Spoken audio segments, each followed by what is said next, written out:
All right. Hello and welcome to Hump Hangouts, episode 474 on the 13th of December of 2023. We're getting closer to the end of the year, and I'm actually going snowboarding this weekend. Super excited because it was snowing all the time last week. So now you also got snow in the mountains, so looking super forward to that. Also, jumping quickly over to Bradley. I think it's a little bit warmer today where he is. A little How are you bit, doing? a little bit. I'm trying to hold on a minute. Let me get this pop out chat. All right, sweet. Still on a laptop, but unfortunately I got a mouse now. And yes, it is warmer. It's 49 degrees right now. Thank God. Yesterday was ridiculous. It was really super cold. And I found out that I just don't want to be in this stupid RV when it's that cold. But I'm here for a couple more weeks. Good news. I finally got some word on my property that the whole reason why I'm down here is because I'm trying to get closed on a property that then I'm going to have developed. And we got held up in closing because the title company found the title defect, and they've been working through that for the last like 6 weeks. And I just got notification yesterday that the they're about ready to resolve the title issue, which means closing should occur within the next week to 10 days, which is good because I leave on the 22nd to go back to Northern Virginia Perfect. for the Christmas and New Year holiday. So hopefully I'll get it closed before then. Otherwise, I'll have to be back down here again next month in January, where it's going to be super, super cold right on top of this mountain. And I really don't want to be here for that. I'd rather stay Yeah, man. somewhere else where it's warmer, but it is what it Probably is. get So some skis with you as well. yeah, yeah. But we're here and we've got a few questions today. I think there was a couple announcements or teases that we're going to do. Is that right? Yeah, like Adam basically is in the woods, on the West Coast, as far as I remember. So basically, he as well like moved over to warmer climates because of winter. And yeah, we actually got some specials for you guys coming up. As we all know, like Christmas is coming soon, and we basically have a holiday special where you definitely gotta make sure you take um, action and like actually don't miss it. So like, do you want to say a little bit more about that special, or you want to keep it on under the wrapper for another week? No, I'm happy to chat about it briefly. I just want to say, what's up, jerks? Back to Jim Wells. That's funny. What's up, Jim? Uh, so we're gonna do we didn't sell anything at Black Friday, guys. We don't we just didn't want to be part of that, kind of everybody else does that. And so for the last 3 years now in a row, we've just given stuff away from Black Friday to Cyber Monday. So, but we are going to do a Christmas sale. And what we're going to launch is the local PBN course that I created that for, and at the beginning of this year, right? So about a year ago now, almost a year ago. And then when I really kind of launched that or released that was at first at the SEO at the Beach event, which was at the end of February of this year. And then we sold it shortly thereafter and everything else. Well, that process has evolved and it's become better because we've been building local blogs. I've got, as a matter of fact, I'll just grab the screen if it's all right, real quick, and I'll demonstrate a couple of things, guys, and then we'll get into some questions. But let me hop over here for a minute and show you. Sorry, I'm in like 18 different things. Stand by for a minute. Here we are. This is, and you know what? In fact, let me just show you. Chris, go ahead and drop that link that I gave to you earlier. I'm just going to open that up. I think that'll be easier to just demonstrate that. Actually, is that a download link? Why is that? I must have sent you a It's damn a Google download Sheet link. link, sir. Microsoft Docs link. Okay, give me a second. Sorry, guys. This is not what I wanted to do right now. Copy You're link. still That's what I sharing your wanted. screen. Yeah, I know. I'm trying to get to my Chrome browser. Here we go. Actually, I'll come over here. Let's do that.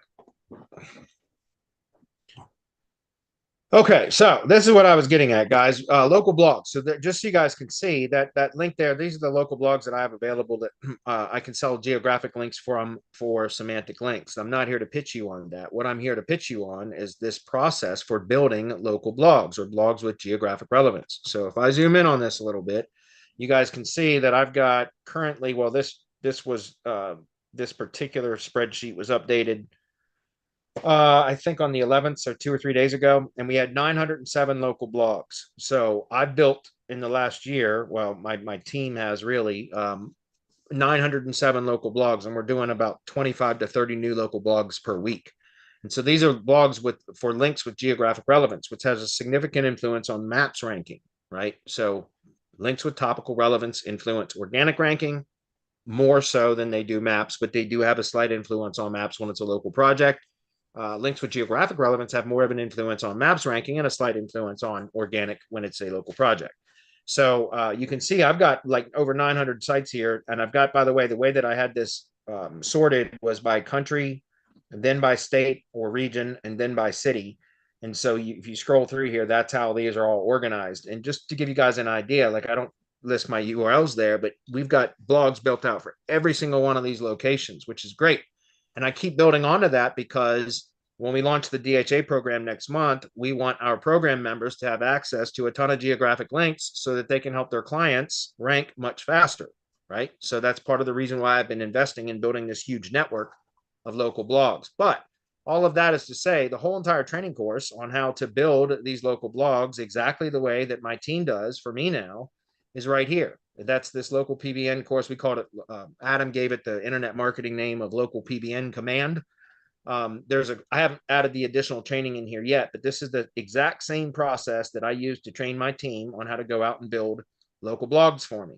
And so this is what we're going to be selling at a significant discount. I think it's $297 right now. I don't know what the full sale price is going to be, but it's going to be significantly less than that for the Christmas special. And there's going to be some additional training in there that has made the process for finding locally relevant domains easier, and also for deploying and building the sites. It's a lot easier now than it was when I first developed this training.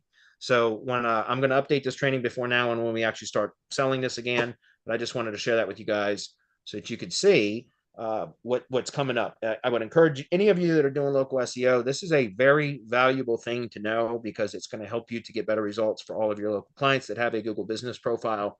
Just being able to do this and go and again, it's very, very, it's an efficient way to go in and use the app to go in and find local domains very easily now. The process that I show in this existing training on how to go out and find local domains was a lot more manual than we have to do now, if that makes sense. This still works, but there's a much more efficient way to do it now. And I'm going to cover all of that in the update. So that's what we're going to be covering and sharing for one of the things in the Christmas sale. Is there anything else that we need to cover, Chris, or can we get into questions? Yes, there are a few things. Number one, if you want to be surrounded with other SEO professionals and actually take your business to the next level, as well as your agency, make sure you join the Semantic Mastery Mastermind. That's always very valuable. Also, Bradley is covering a lot of valuable content in there. And also, if you want to have first tips on anything, people in the mastermind always have priority. Like, doesn't matter what it is and what we are offering. And the other thing, if you're not following us on YouTube yet, make sure to actually follow us, and also make sure you hit the like button. That helps us improve on our SEO on YouTube. Right now we only have 1 like, so I'm pretty sure you can actually do better than that. So that would actually help us way much. Thank you so much. That's pretty much it. Let's jump straight into questions.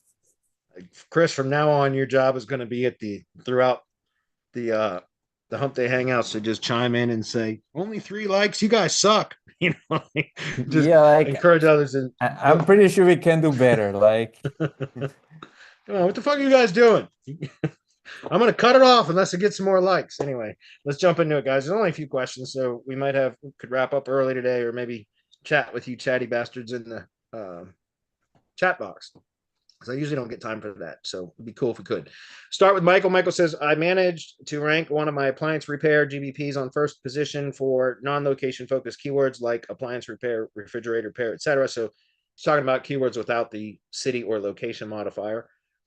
But I have no idea how I managed that before. What conscious steps can I do to make that happen to other GPPs and other locations as well? Well, the biggest thing for that is where, like, a lot of that has to do with proximity. Like, for example, what I found is the way that I've always ranked for just the general keywords is it will rank when it's immediate area. Like it's more like the proximity type thing. If let's put it this way, I'm trying to figure out how to explain this. Like, if if the Google business profile is physically located in a suburb of a city, right? But the suburb has its own kind of name, but it's a suburb of the city, then it should rank for the general keywords in its immediate local area where it's physically located. That's where it should rank for that. Now, with the keyword plus location modifier for the adjacent city, that it might not rank as well for that. And that's what most people are going to try to build the relevance into the pages, et cetera, to help it to rank the map profile, the Google business profile, to rank for the search query plus the location modifier for the adjacent city. Does that make sense? Because it's not physically located in that city.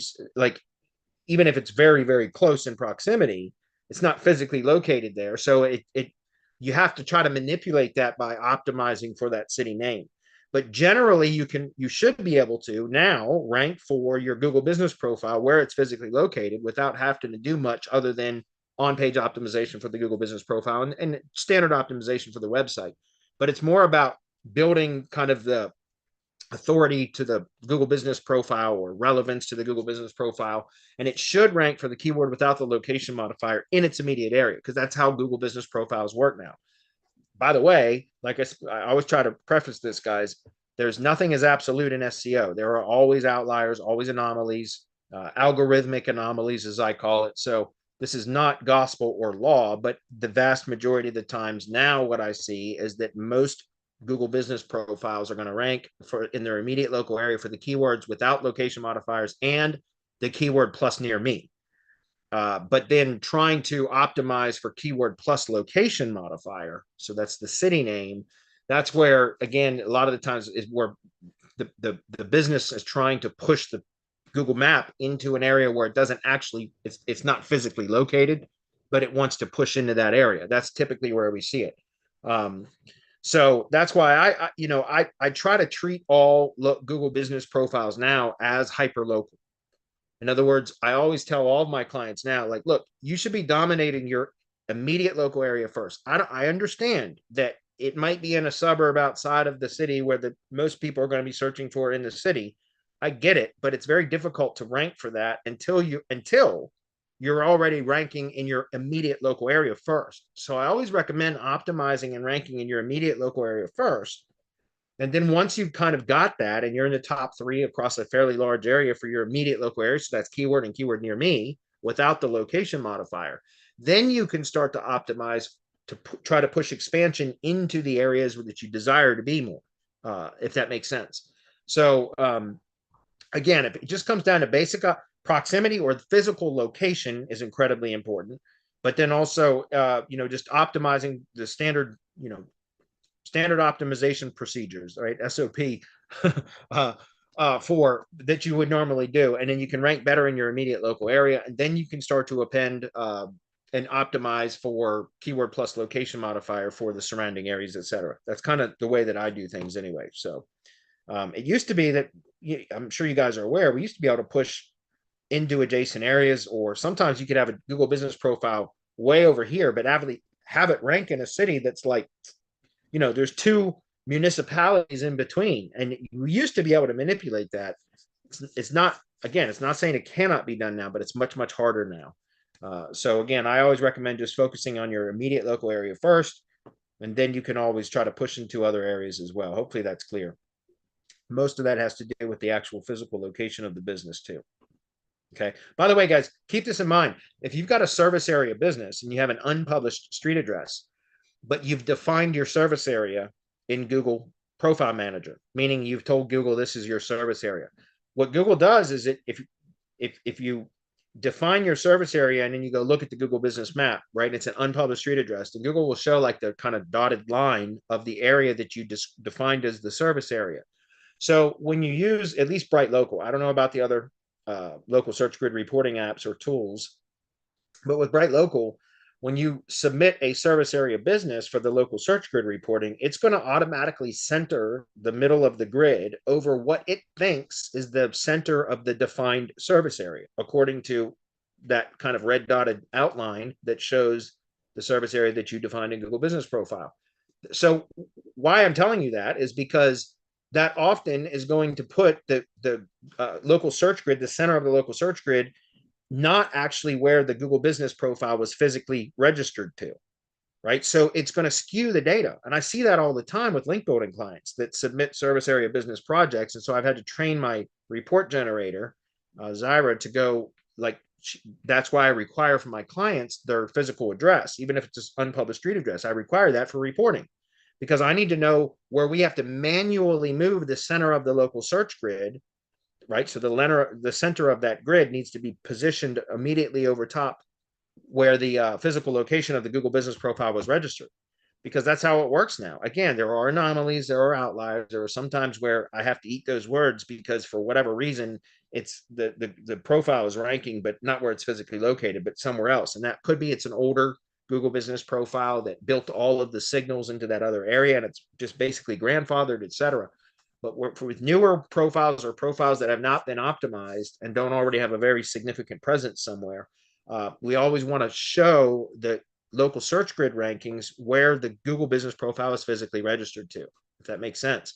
So we always have to move it. So again, I don't know about other reporting apps, but with Bright Local, it's always going to position the center of the grid where it thinks the middle of the service area is. And so we always have to manually move that map to position over the physical location of the Google business profile. And then that shows better, more relevant results. Hopefully that's clear. Anyway, moving on. Raphael says, I've been approached by a company that has a service like Uber, but for moving services. They offer service nationwide in my country and want help with their SEO. I've nailed the SEO part with their site, but is there a local SEO strategy you would use? For example, moving services in X city?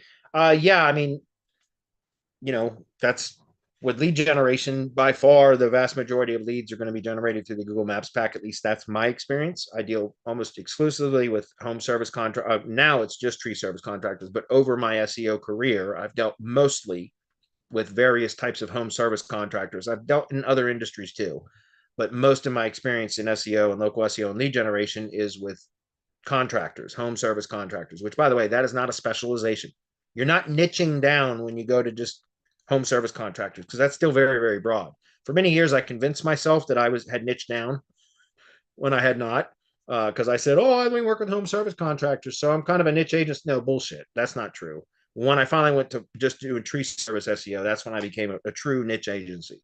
But what I'm saying is in the home contracting or home services industries, like from throughout my career, and all the data that and the leads that I've generated, about 70% of them came through the Maps pack. Even when I was running ads, and I'm running ads now, by the way, because I'm trying to get better at it. I think it's important for us to do so as local marketers to also include ads, at least now, currently. I think that's important. Google keeps pushing non-paid results further and further down the page. So I think we should also be doing paid ads. So I'm trying to get better at that. But what I'm saying is, when I was running ads, ranking in Maps and organically, we could track the leads all day long, and 70% of the leads come through Maps, the Maps 3-pack, so the non-paid Maps packs. And now I haven't tested with this, but there's paid insertions in the Maps pack now. Those might perform very well. I don't know, because I just started testing with Google Ads again, search ads recently. So, and I've not set up location extensions. I'm still trying to just dial in the regular search ads for now. But what I'm saying is, again, even what's really interesting is this proved out across multiple different home service industries. Whenever I did this testing, is that I would get only about 10% of the leads would come through Google Ads. None of my clients ever did any of the Google guaranteed ads, just so you know. So apparently, by the way, there was a blog post on the Near Media blog, which is it's a good newsletter to be subscribed to. Just today about how there's a lot of scamming going on with those Google guaranteed ads, like a lot of scamming, like criminal organizations are actually scamming Florida and other places, those Google guaranteed ads. Like it's a pretty interesting article.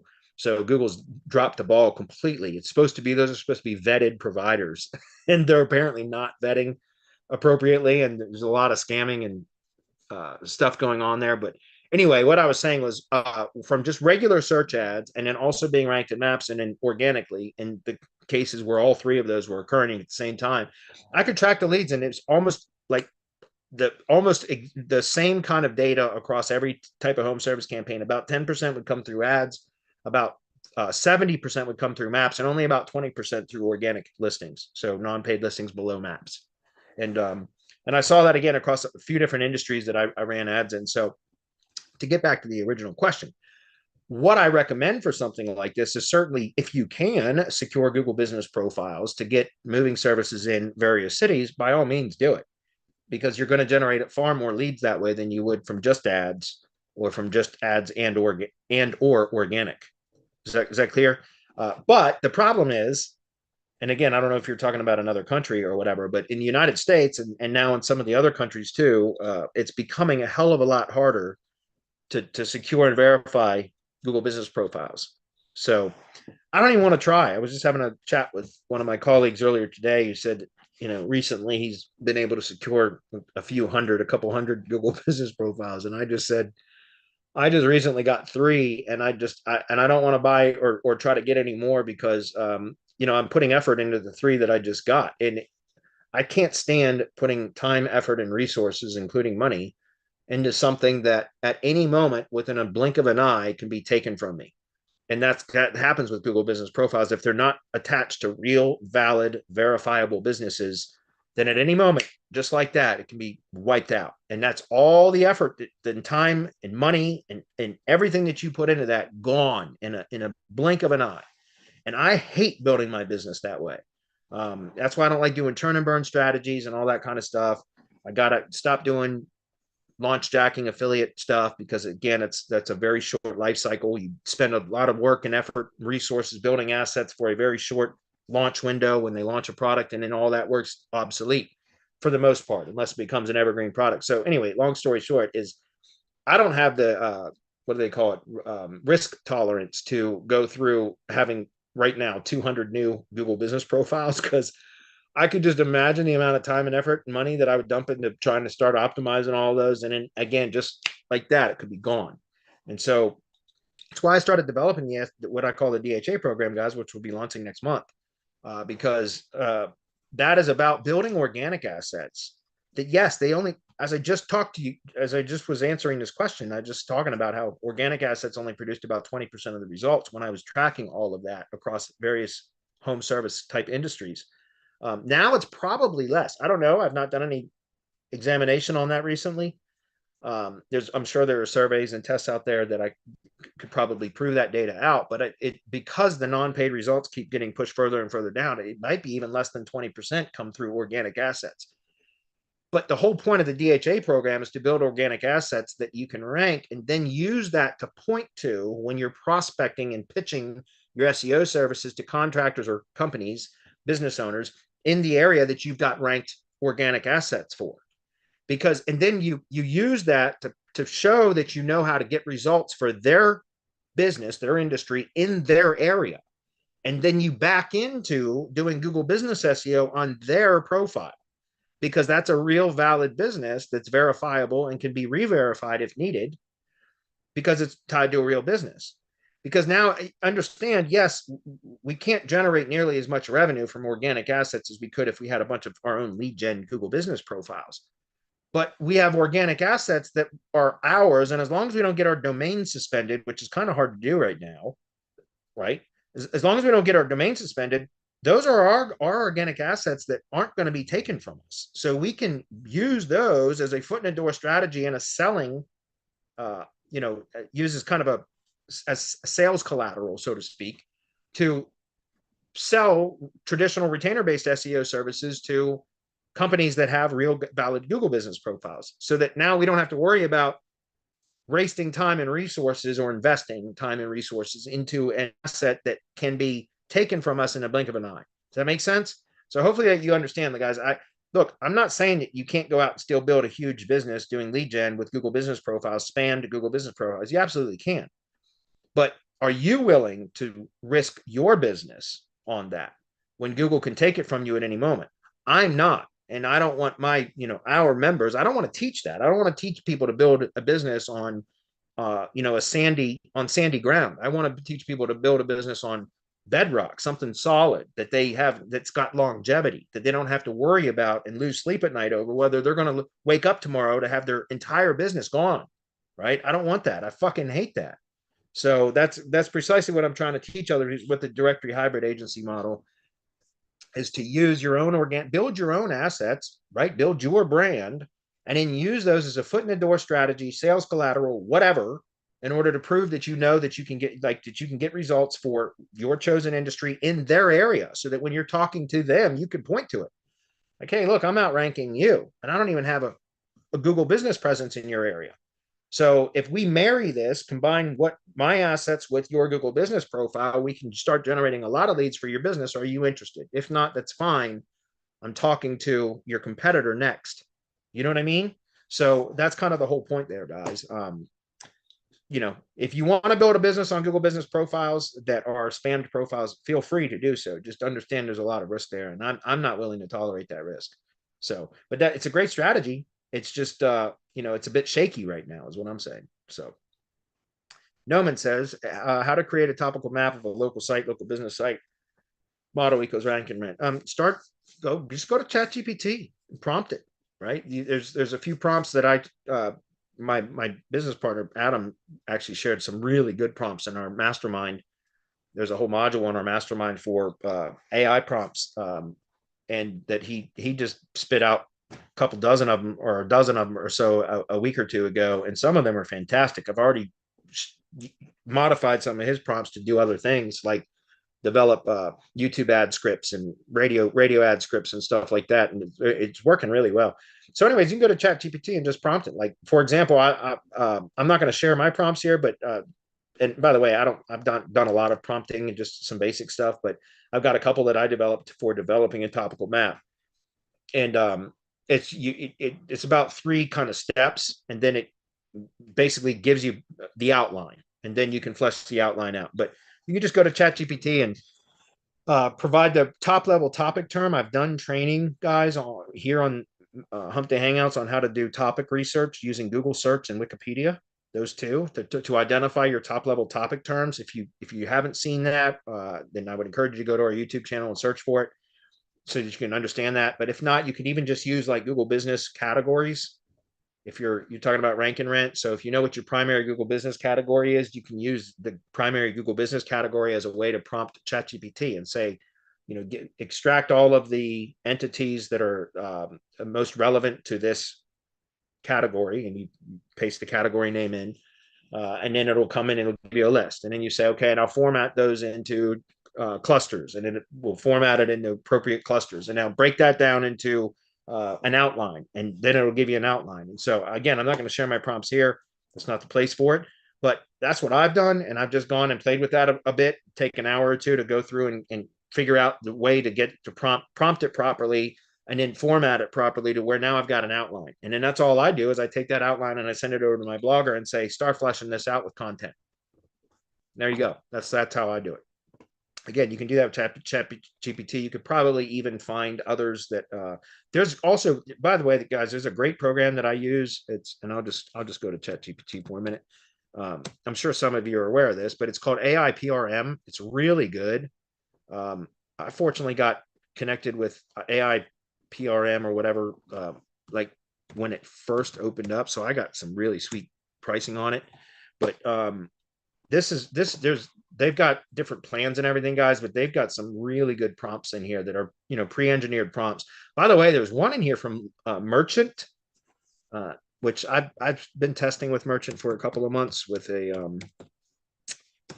with one of my Google business profiles. This Merchant right here, GMB Management Services, they've got a really good prompt that's part of the AI PRM thing that for Google business profile optimization. It's fantastic.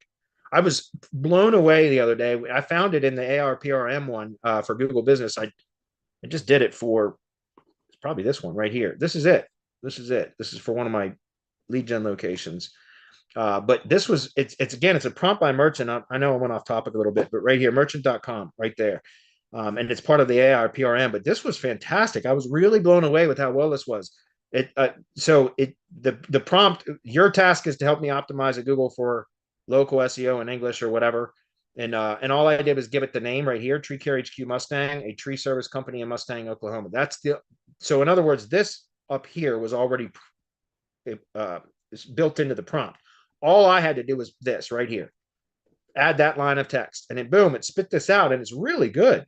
Like long tail keyword search for this isn't great. I can do way better than that, but the other parts of this are really good. Like the SEO optimized description, then the the list of services for Google Business Profile. So these are the services when you go into Google Business Profile and you manage edit services. These services right here are great. And then here's the descriptions, right? You guys know in Google Business Profile, you can go in and you add the service, and then you can go back in and edit it and add a description up to 300 characters, and the descriptions here are nice. They're good. So I just found this to be a nice little tool to help speed up the process when optimizing a Google Business Profile. And again, that's part of the AI PRM thing. I'm not here to pitch you guys on that. It's just there's a lot of really good prompts in there. I think it's worth it. So anyway, moving on. There are some in there, by the way, some pre-developed prompts in AI PRM that will help you with things like topical maps. I kind of developed my own, but and I prompt it by sending it to Wikipedia, and I'll tell it, because I've done my topic research using Google and Wikipedia, as I've already described, that I've taught about here on Hump Day Hangouts, and so I already know what my top level topic terms are. So I use that to go to ChatGPT and tell it to start there, and then it develops my topical map from there. Okay, Michael says, for lead gen websites, is the homepage and services page still a valid structure, or should I put all the services on the homepage and just add location pages with services plus location info as I expand the website? That depends on your design more than anything. Because a lot of times the homepage is just really a brand page, and it kind of should be developed for that, in my opinion. That in a brand page and a navigation page to help a visitor find the appropriate or relevant part of the site that they want to go to. And also certainly to capture a lead. So optimize for conversions too. In that case, then I like having a separate services page, and it depends on the business, because you might need multiple service pages depending on the services, right? What type of business is it? In the tree service business, the two primary categories are tree service and arborist and tree surgeon. They're basically synonymous with each other, so I can combine all of the services onto one page. And that's how I typically do it. I've got a number of sites where I've done it. The homepage is the services page as well, and there's other sites that I have the homepage and then I have a separate services page. I actually prefer, for a long time, I preferred the one page site where everything was on the homepage, but I've actually found that by having a separate services page, it performs a little better. I don't know why, but it does. So so I prefer to have a homepage now and a services page. Does that make sense? And then certainly location pages. But I've talked about that before too. Figure out what your top level topic term is using Wikipedia, well, Google and Wikipedia, and then optimize your location pages for the top level topic term plus location modifier, right? Because if you have a services page, then on the services page, you put an area on the page, a table, a carousel, whatever, that links out to all of your location pages or posts. I prefer to use posts when I'm doing that. And the post should be the top level topic term plus the location modifier. And on each of the location posts, you reference back you link to the service page. And if you've got a long services page with H2 sections or H2 headings for each of the services that fall within that service category, right? You can have different service pages for different service categories. If they are closely related enough, they can be consolidated. But each of the primary services within each service category should have an H2. Well, those can be jump links. You can have a table of contents on the services page with jump links to each of those H2 headings, which are services that are relevant to that service category. So then on the location posts, you would reference each of those services with a jump link to that page, to that specific section on that page. Now what you're doing is you're associating all of the services with the location, and you're associating the location with all of the services. It's one big reciprocal link. I've talked about it many, many times, but it works really well. It's an efficient way to do it. That's why you don't need to have, let's just say, for example, that you have 5 primary services with the service category. Okay. What do typically people do in the SEO industry, and what we've done historically for the last many years, right? Which would be to go out and create service 1 plus location 1, service 2 plus location 1, service 3 plus location 1. So a separate page for each service for one location. So you'd have 5 location pages because you had 5 services, right? For one location, you had 5 location pages. that's redundant and it creates a ton of bloat. It makes it harder for Google to crawl the site. It's going to index slower. It's not going to perform as well. If those 5 services can be consolidated into one service category page, because they're all relevant to that service category, and then you have a location page that is optimized for the top level topic term that Google is already aware covers those 5 services, then all you have to do is optimize for the top level topic term plus location modifier and then reference those services through the internal links. And now what you've done is you can rank that one topic, that page that's optimized for the topic term plus location for each of those search queries that would be service 1 plus city, service 2 plus city, service 3 plus city. It's going to rank that one location page or serve up that one location page because of how you optimized for that. And it's a much more efficient way to build because now you only need one location page. You got one service page, one location page. And if there's 5 services associated with that service category, that one location page can rank for all of those because of the way that you optimize and through internal linking. That's the whole point. It reduces the need for bloated, redundant content. It reduces crawl resistance. Thank you, Cecilia. I love that term. Reduces crawl resistance. Makes it easier for Google to understand what the site's about. It makes it easier for your visitors because no visitor is reading tree trimming plus city article and then going to the tree removal plus city article to read about that, right? All they want to do is find the damn contact form. So I want to rank one page for tree service or tree maintenance plus city because tree maintenance plus city covers all of those services: tree trimming, tree removal, stump grinding, land clearing, arborist consulting, storm cleanup. All of that is covered under the topic term tree maintenance, if that makes sense, or potentially tree service. But I found that tree maintenance actually has a higher, more topic coverage. So I like to optimize for that. Anyways, that's just how I do it. And it, again, it's a much more efficient way to build a site. So to get back to this question, I prefer the homepage to be just kind of a brand page now and set up for conversions and for helping a visitor to figure out where the best part is to go on the site. And again, if it's just like what I'm talking about with tree services, it's quite simple. It's homepage, services page, and then location posts. That's it. I mean, then we have our standard pages about contact, privacy terms, etc. But there's basically it's the homepage, then a services page, and then my location posts, and that's it. Site builds are easy. Hopefully that's clear. And it performs better that way than it does. I've got a number of sites where I've done it all on the homepage, and they just don't perform as well. And I'm not really sure why. It just seems to work better when it has a separate services page. So, but guys, remember, all of this requires testing. All I'm sharing with you is my results from my testing. That's it. Okay. There's 1,000 ways to skin a cat. Michael says, what are the key things a homepage for service-based lead gen should contain? Well, that's a good question, but it depends on what you're linking to from the Google Business Profile. Are you linking to the homepage?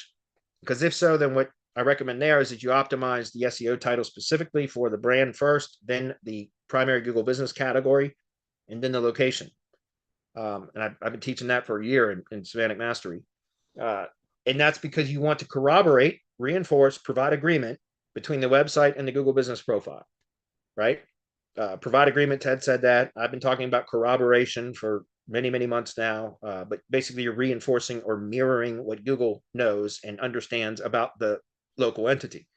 So again, if you model what Google does with its own assets for the Google Business Profile, it puts the brand name first, then a separator, and then it recommends in the Google Business Website Manager that you reference your primary Google Business category. I agree with that. And then also reference the location. So I like to go to Wikipedia, figure out what is the location entity, how is it listed in Wikipedia? Is it just the city name or city name, comma, state spelled out? How is it listed in Wikipedia? That's how I want to reference it. So if it's the location landing page is the homepage, meaning from the Google Business Profile, the website URL that you link to for the website of the Google Business Profile. I'm not talking about the Google Business website. I'm talking about the website that you reference in the Google Business Profile as the primary website. Whatever that links to is the location landing page. A lot of businesses, most businesses are going to link to their homepage if it's a single location business. That's fine. Optimize that page for the primary Google Business category. The brand name first, primary Google Business category next, location third. Okay. Then if you have a services page, then you can optimize that for the top level topic term, which again, in my case would be tree maintenance. So tree service is the top level category. Tree maintenance is the top level topic term. Does that make sense? That's why I like having a second page for it's because if I'm optimizing a single page website in the tree service industry where the homepage is the content page and the services page essentially, then I have to optimize for tree service because that's the primary category. But that's why, like I said, I like to optimize the homepage now for tree service because that provides agreement with the primary Google business category. But then I can have the services page optimized for tree maintenance, which is the top level topic term, which has broader coverage than tree service. Hopefully that's clear. So when you're talking about the homepage for service-based leads gen, that's what I'm talking about. Always try to optimize for the primary Google business category. And in some cases, you find a top level topic term that has broader coverage than the Google business category, like what I just described for tree services, right? Tree service is the category, but tree maintenance is a broader term that has more coverage. And it's funny because I've done training on this for a year. So many times I can't even count how many times I've trained about this in various settings. And a couple of months ago, somebody in YouTube posted a comment under that training video that or the replay or whatever. It's like, why would you optimize for tree maintenance when tree service has all the search volume? Completely missed the purpose of what I was trying to teach. Like, I don't know where that person was throughout the whole training, because that's not. Do you understand? Tree service is part of tree maintenance. Tree maintenance is a broader term that covers more than just tree service. So if you can optimize for tree maintenance, the topic term, not the keyword, then so topic and category optimization is different than keyword optimization. But if you optimize for the topic term, then you can rank for tree service and tree pruning and tree trimming and tree removal and tree felling and stump grinding and land clearing. You can rank for all of those terms under the tree maintenance topic. So that's what I like. Again, it's not about search volume. If you're basing your SEO efforts based upon search volume metrics, you're missing the point of optimizing for topics or categories. It's not about the search volume. It's about having the broadest coverage and how many keywords, search queries, can I rank this one page for? Because now you are exponentially increasing the search volume. If I want to rank for just tree service, then I'm going to optimize for the keyword tree service, capital T, capital S, tree service. And then I can rank for tree service and close variants of tree service. Sure. But if I optimize for tree maintenance, the category term, the topic term, then I can rank for all of those keywords. So you can combine the search volume of all of those keywords, and you see it's an exponential increase in exposure from one page. So again, it's going back to if you have a lead gen business asset, whatever, site and Google Business Profile, if you have multiple categories, then whatever your primary category is, optimized for that for your homepage, and then find what your top level topic term is, or an additional category. You can optimize for an additional category on your services page, if that's clear. It gives you more optimization opportunities when you do it that way than if you do it all on one page, if that's clear. Good questions, guys. Gregory's up last, and then we can get into comments. And those were some really good questions, by the way, guys. I do appreciate those questions. So Gregory says, hey, Bradley, a few weeks ago, you answered a question about how to manipulate the autocomplete drop-down options to include the brand name of a specific local business in that niche. And you mentioned that you used to use the query string from that local niche search and run Google display ads with that link. I got to wondering about how to make that effective, since if I understand correctly, display ads are not typically shown to active searchers in the search engine results, but to targeted browsers at non-search times. So how would you entice them to click on your ad when they aren't looking for that local product on the service at that time? Because it's because of the way that you can set up the ads. And I just did training on this in the mastermind like 2 days ago for how to do this with YouTube. Not manipulate, suggest, but you could apply the YouTube ads training that I added to the mastermind this week to this. You could use it for that. All you do is you set the target URL for when somebody clicks on the YouTube ad to go to that search query string, and it performs the same thing. And by the way, that kind of a link click, guys, is huge. You understand, a link click from a YouTube ad is a great click. It's a very heavy weighted click, because first they have to see the ad, and then they have to click. So in order, it's not like a display ad. I'll get back to your question in a minute, but a display ad, remember, the display ad, all they have to do is click and it automatically takes them to the destination. So it's a one action. It's a one action. I don't know if that makes sense. But with a YouTube video, they have to view it first and then click. So it's a two action process, right? So that click is very heavy weighted. And I just demonstrated today, I added in the YouTube ads training that I added to our mastermind. I just added an update video today because I set up the campaign 3 days ago. And that was the initial video that I posted in the group. And then today I went in, I said I was going to let it run for 5 to 7 days and then come back and provide an update. I let it run for 3 days and I already on a $2 a day budget, and I got YouTube ad, and I got 2 clicks at $3 per click because 3 days has been running at $2 a day. So I spent $6 and I had 2 clicks, and it was so the average cost per click was like $3.01 or whatever. And I was demonstrating in the video that I recorded today in the update video. I was like, listen, if I were to pay, I'll get back to your question in a minute, but that was a YouTube ad that I set up, what I call a branding campaign or an indirect lead generation campaign for local. And so it's a tree service YouTube video that I set up as the ad, and I've defined my geographic targeting to a very specific area, the county that the city that the Google Business Profile is located in, the business is located in. So I set the geographic targeting, and then I set the audience targeting or the targeting period, right? The geographic targeting, and then the ad targeting I set up for, I use in-market audience. There's a in-market audience, home and garden services, or home and garden services. And then there's lawn and landscape maintenance. So that means they're in market for lawn and landscape maintenance services. And I set that up as one of the targeting types. So that was in its own ad group. And then I set up a custom segment and another ad group, which is just search query based. Anyway, long story short, I let it run for 3 days. And then I went into to review it today, and I got 2 clicks at $3.01, or maybe it was 10 cents, whatever, $3 per click, 2 clicks. If I were to set up the same Google search ads campaign in the same geographic area and got clicks from Google search ads, yes, it's likely to be a higher conversion rate because people are going to Google and searching for tree service. That's a very intentional search. But I would have spent anywhere between $35 to $60 per click. So anywhere between 10 to 20 times what I paid for the YouTube ad click. So because I defined a very specific audience. So you understand what I'm saying about that is that you can use YouTube ads to do that. You can use, from what I understand, Facebook ads. I don't do Facebook ads, but the way that I described doing CTR with Google ads, you can use YouTube, but that's more about the views than the clicks. But as I mentioned, a click from a YouTube ad is a very heavy weighted click, because it requires 2 actions in order for them to visit the target URL, right? To a display ad, to get back to your question, sorry, the display ads is, again, you define your audience. There's a number of things that you can do for targeting, but the way that I do it is the same way I do it with YouTube ads. I define my geographic area so that my ad is impressions are only going to be given to people that are in that physical area that I've defined.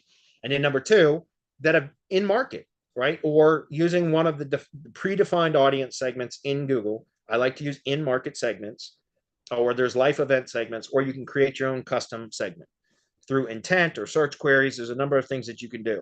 So to get back to your question, it's if somebody was potentially in the market, according to Google, for lawn and landscaping services, or lawn and landscape maintenance services, or landscape and lawn maintenance, or whatever the hell the in market audience is, and they're in a particular county that I've defined, and then they start seeing display ads that are talking about lawn and garden or lawn and landscape maintenance services, so tree services, tree pruning, tree removal, that kind of stuff. Then if it's interesting to them, they're going to click it, right? So you're asking, Gregory, what do you do to get them to click? Well, you define that in your ad settings, right? You want to have relevant audience specifically, because that's a heavier weighted click. You can do just regular kind of like very, very broad targeting. But what's the point of that when you can just use a CTR app, if that makes sense, that has no history? Why I talk about using Google ads for CTR, and also you can use it for suggest manipulation, as your original question asked, is because you're buying traffic validated traffic from Google, from known Google users that Google has already determined are likely interested in the products or services that you're promoting. So that's why I suggest that, because it is a much heavier weighted click. Google gives that click more credit or weight than it does some random bot click. Again, so it's more valuable for CTR. So my assumption is it would also be more valuable when trying to suggest, or excuse me, manipulate search suggest. Is that clear? So anyway, display ads are not typically shown to active searchers in the search engine results. That's correct, because display ads aren't displayed in the search engine results, at least not in Google. Some of the other search results will have display ads embedded into those too, but Google doesn't. So how would you entice them to click on your ad? Again, choose a relevant audience, because then they're already predisposed, according to Google, to be likely to click on that ad. Does that make sense? You can also do placements, by the way. Like, that's something else. You can find local websites, blogs, newspapers, things like that. Pull all the links out from those sources and put them into a custom segment. And now anybody that's visited any of those local websites, here's an example. If I'm targeting people that are interested or likely interested in lawn and landscape maintenance services, which would include tree services, and couldn't I also create a custom segment where I say, okay, I want anybody that is in this county, whatever county, let's say the example that I used in the training that I produced earlier this week was Loudoun County, Virginia. So let's say I can tell Google that I want Google to start filling a bucket of Google users that are within Loudoun County that have recently visited Lowe's, Ace Hardware, Home Depot, nurseries. I don't mean for babies. I mean like landscaping nurseries, right? Have visited Home and Garden TV, have been reading blogs or visiting websites that are about home and garden services and home maintenance and landscaping and things like that. The point is, I can create an audience. I can tell Google, fill this bucket full of people that have done these things, have searched for these things, have visited these websites, have visited these physical locations. I can define all that. And Google starts to populate a bucket full of those Google users that meet that criteria. And then my ad starts serving to them, right? So when they click that ad, it's not only more likely to convert, it's a much heavier weighted click in Google's eyes, because again, it's a relevant audience. You're serving them relevant information. So it works, guys. It works really well. And that's what, like I said, I'm trying to get better incorporating all of that, including search ads, because I think it's more important and more necessary now than it really ever has been, in my opinion. So anyway, hopefully that's clear. Cost per click is very, very inexpensive. I run ads for display ads. I swear to God, I've got campaigns running out there at 50 cents per day just for CTR. So that's $15 a month for CTR, but it works. And by the way, you can set up a campaign where you have the same ad or the same ad set, which is, and Google creates the ads now. You just put multiple images in and in multiple text and things like that. And Google starts creating its own ads out of those assets, and it will auto optimize over time. It determines what gets the higher click-through rate, will start showing that more often, etc. So it's super easy to set up ads now, and Google will auto optimize the ads. But you can take the same ad set and have 3 different target URLs, right? You can have a link to your money site, link to, in your case, you were talking about suggest, so the search query string, but you can also modify that query string to include different keywords and things like that. But you can take that same ad set and have the same ad set up in an ad group 3 times with a different destination or target URL for each ad click. One for the money site, one to the Google Business Profile, the map, one to the Google Business website. So now when you're getting clicks, you're sending, again, CTR signals from validated Google user traffic to various local entity assets. So what you're doing is you're buying traffic from Google, you're buying engagement signals, CTR, from Google, right? Very effective. I would encourage you to do it. Okay, guys, that was it. We still got about 6 minutes. So let's jump into some comments. Good questions today, guys. I appreciate that. Toby, what's up, Toby? He says, do you still have separate hosting accounts for each PBN, or how can you bypass that? Well, yeah, I mean, what I do is if I'm going to build like WordPress sites for link building purposes, then I use Cloudways now for that, because Cloudways I can create VPSs through Cloudways. So I can go to like DigitalOcean, Vultr, Linode or Linode. I'm not sure how to pronounce that, but I can go there and create a VPS, and it has its own. And there's multiple data centers that I can select for each one of those providers. So each time I select to have a new instance, a new VPS created, it's going to create whatever from whatever data center I select. It's going to select an IP from the IP range that's available for each data center. So I can create multi. And remember, I can host, depending on the VPS that you create, you can have, if you're doing HTML pages, you can have like a really, really low account. But if you're doing a bunch of WordPress sites, you can have multiple instances of different VPSs, and you just get various IPs that way. And that's what I like Cloudways, but that is kind of a pain in the ass. There's other ways to do it, Toby. There are other apps out there that you can use. CTRFi is fantastic for building sites for link building purposes because they hide among the masses, meaning they're using Cloudflare for their DNS, which means you're hiding among a crowd of millions of other IPs. There's different IP ranges for different Cloudflare accounts. So it's a way to minimize footprints that way. And it's a much more efficient way to manage sites for link building, in my opinion. That's one of ways to do it. But if you're going to build them manually, then yeah, I think something like Cloudways is better. It's a bit techy though. They got a lot of good help files, but you got to learn how to deploy them and all that. I've done a lot of training on that. Well, I don't know that I did any formal training on it, but I did a lot of that earlier this year on Twitch. So I've got a lot of recordings of me setting up hosting accounts on Cloudways, in case you ever needed that, Toby. Here, take my like in, someone says. Craig says, have you ever used Facebook ads to get clients? I don't. I can't stand Facebook. I think it's a cesspool. I literally hate Facebook. So I don't use that, but I know some people do. So this question is for the custom home builder that is trying to get basement renovations now because his next big custom home project is not until March 24th. I've not used Facebook ads to generate contractor leads or leads for contractors. Because everybody I've ever talked to that says that they did, the lead quality was shit. They might be able to generate some leads, but the lead quality was always really shit. And guys, I'm just speaking from the experience that I've had from talking with other people. Again, I know people that have also been successful running Facebook ads for leads for contractors. However, I have found that to be, I don't do Facebook ads myself, but again, everybody that I've ever talked to, I've got a lot of clients over the years in various home service contracting businesses, tree services included, obviously, that have said that they've used Facebook ads or had hired people to do Facebook ads, and they had just terrible results with it. They just pissed a bunch of money away. I understand that. If I'm on Facebook, I'm not thinking about getting a tree removed. If I want a tree removed, I'm going to go to Google. I'm going to search for tree removal. You know what I mean? So I think it's a much more intentional kind of campaign to set up through Google Ads and search than it would be through Facebook. And again, it might just be that I'm saying that Facebook ads suck because I literally hate Facebook. So just to answer your question, no, I've never done it.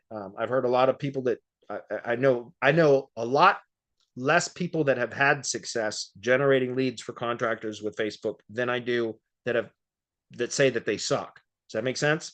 So there's a bigger audience, a bigger group of people that I've talked to that said that they were unsuccessful with it than those that had said that they were successful. Hopefully that's clear. Freedom Credit Booster. Hello, I've been following you for a couple of weeks and find this info valuable. Is your mastery for beginners? And if not, no, not really. You should have a basic level of understanding of SEO before joining the mastermind. You can join the mastermind and get, what do they say? The quickest way to learn is through full immersion, right? If you get dropped off in a foreign country, you're going to learn their language a lot quicker than if you try to learn the language before you go. You know what I mean? So, you could come immerse yourself among a bunch of other SEO professionals. And the hardest part is learning the terminology. And I've heard that a lot from people that come to the mastermind and say, like, I've got to learn all the vocabulary. Well, that's true in any industry. SEO industry tends to be a bit heavy on acronyms and stuff, but aren't we all, So anyway, come join it. And if you don't like it, you can always, if it's too much, you can always cancel if needed. Let's see. I know we're about almost out of time, guys. Let me run through a few more of these. Dave the Sage says, if I have no city pages now, how would you start so the structure is right? Again, what I just described, you can go look at some of my example sites that I use that I don't mind sharing. Dave the Sage, go do a search for tree service Newburgh KY, which is for Kentucky. And you can use these as kind of examples. I'm not saying to model this exact same structure because I've modified it more recently to be easier, less pages. But here's a couple examples. I always like to point this out. Newburgh Tree Service. Well, this is the brand for this is Grim Reaper Tree Services. This is my site. It's a WordPress site. Go take a look at the backlinks. There's basically none.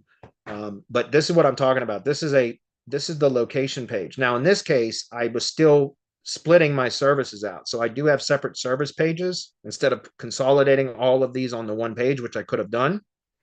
And I do now. But at the time when I was testing this, I had a separate page for tree removal, one for tree trimming, one for tree clearing, one for stump grinding. Hopefully that's clear. But this is the location page. You understand? So there's the location page. It's actually a post. So this is Newburgh. And here what I've done is, again, this is what I was talking about. Now I do one service page and then H2s for each of those services, tree trimming, tree removal, land clearing, stump grinding. That's each an H2 that has a jump link, so that I can reference that specific service with a jump link from the location page.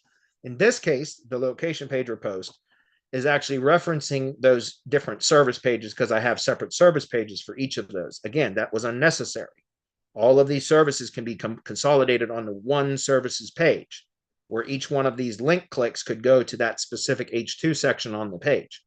But the point that I'm trying to make here is that this page here is ranked for, again, look at the topic term here. If the way that I optimize this one's a little bit different, but by the way, I also have another one that's ranked too. That's this one.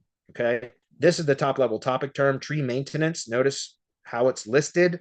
That is topic optimization. Okay. So tree maintenance, Newburgh, Kentucky. This is also ranked for that. This is a high level site though. Same exact structure, exact same structure, same keywords, everything. This is a high level site. This is a WordPress site. Right. But what I was getting at here is, and I'm about to show you, is if I look at tree service, and Chris, if you got to go. I'm going to stick around for a couple more minutes. I want to finish this up, but if you got to go, dude. I appreciate you being here. Let me go ahead and demonstrate this, guys. Tree trimming, Newburgh. What do we see? Right? Grim Reaper Tree Services, Felling Pro. Right? This is what I'm talking about. Guys, if you do this right, you can rank one page for all the search queries. Right? Because if you optimize for the topic or the category, Google already knows all the search queries that are associated with that topic or that category. So therefore, if you optimize for that, you can rank for all the search queries associated with that topic or category. Full stop.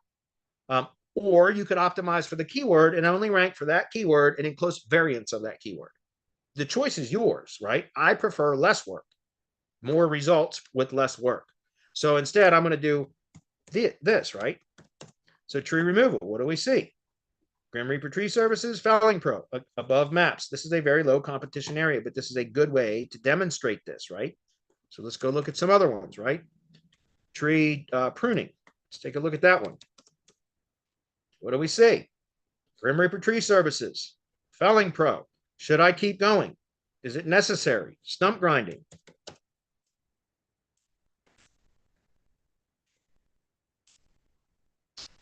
Grim Reaper Tree Services, Felling Pro, land clearing, arborist, tree care. Just go on, test yourself. What I'm saying is, again, it's the structure, guys. The structure does that. When you optimize for topics or categories, the way I've been teaching for a year, and then you create the website structure to where you're optimized the location page for the top level topic term, and then you reference within the location page all the services associated with that topic via internal links that go to the services page that is optimized for that topic, the top level topic term for that service or the category, depending on whether it's a Google Business Profile project or not. If it's a Google Business Profile, you should optimize for the top level category.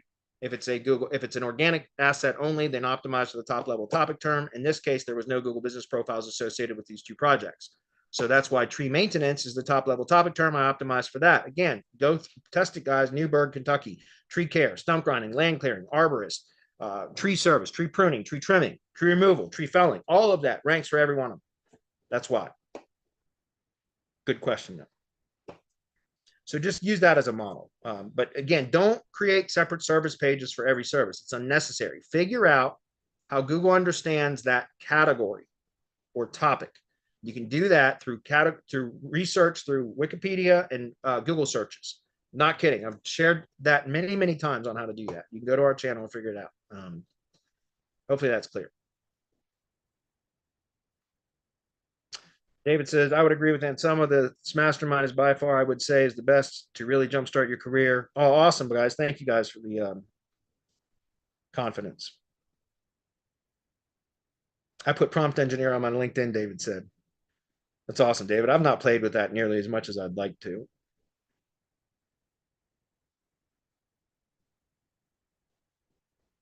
Okay, cool. Everybody's done. All right, guys. Thanks, Chris, for sticking around. You didn't have to do that, man, but I appreciate it. So appreciate you guys. We will see you all later this week. Thanks, everyone.